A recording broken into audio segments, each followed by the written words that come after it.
Huwag mong ilagay ang babae mo sa sitwasyon na mukha siyang tanga dahil lang loyal siya sa'yo. Kasi ang loyalty hindi dapat pinagmumukhang kahinaan.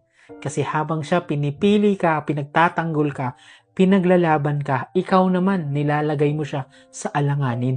Pinagdududa mo siya, pinag-iisip mo siya, pinaparamdam mo na may iba ka. At kahit nasasaktan siya, nananatili pa rin siya kasi mahal ka niya. Kasi alam mo kung bakit? Kasi umaasa siya na magbabago ka. Umaasa siya na pipiliin mo siya gaya ng pagpili niya sa'yo. Pero habang tumatagal, lalo mo siyang sinisira. Lalo mo siyang sinasaktan, ginagawang basura. Kaya ito yung tatlong bagay na kailangan mong maintindihan. Number 1, kapag loyal ang babae, hindi yan lisensya para lokohin mo. Kasi loyalty is not permission to disrespect. Pangalawa, kapag pinagmukha mong tanga ang babae, hindi siya totally mahina.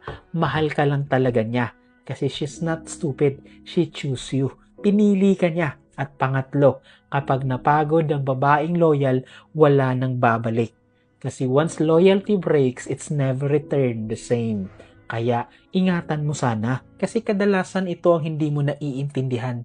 Habang sinisira mo siya, unti-unti siyang nawawala. At kapag nawala siya, hindi mo na siya maaasahang babalik pa. Hindi siya tanga ha, hindi siya bulag. Nagmahal lang siya ng totoo sa'yo. Kaya tandaan mo, ang babaeng parang tanga sa paningin mo dahil loyal siya, yun din ang babaeng matutong umalis at kapag umalis siya, hindi ka niya na babalikan.